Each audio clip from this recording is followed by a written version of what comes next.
Hi folks, welcome to my Pit Retro Journal. This is a quick look, 5 minutes or less.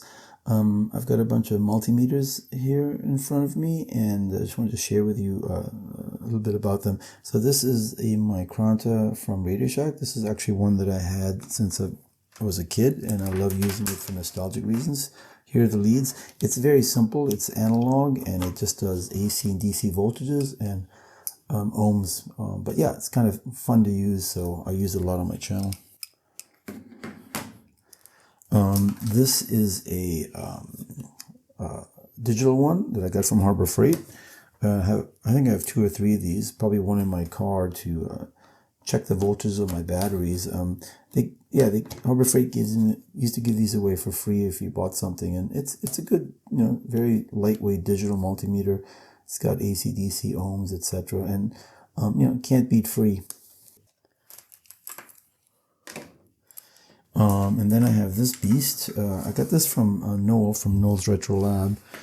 Here are the leads for this. I went to visit him about 2 summers ago, and he had an extra one. He said, "Do you want it?" Sure. And what's cool about this is it actually does.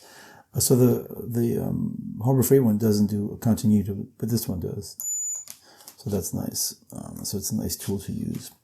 But I really wanted to talk about this one today because it's not just a multimeter, but it's also a oscilloscope.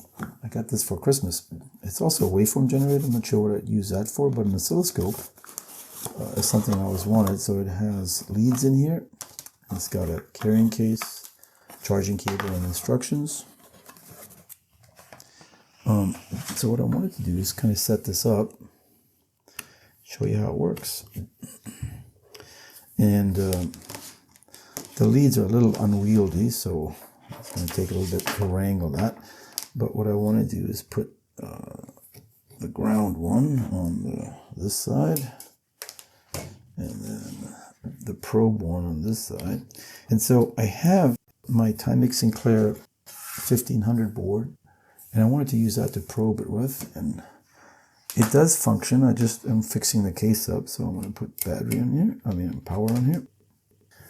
And so if I turn this on, it initially puts it in multimeter mode, but if you hit auto for 2 seconds, it puts it in oscilloscope. Now the first thing you have to do is set voltage, because it has a 200 volts, so you want to set this down to, I'm going to set it down to 2 volts.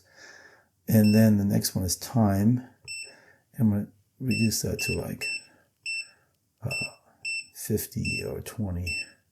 Yep, I know. US is at nanoseconds. Milliseconds. All right, so here I have my, if I hit ground, and I can just hit, oops. So you can take these things off. Gives you a little bit more flexibility. And if I hit ground and then just probe a leg, I think I want to have 10, is it milliseconds, nanoseconds, US. Yeah, that sounded better.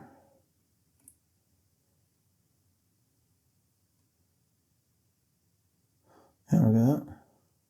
Yep, I could definitely use that to probe stuff with.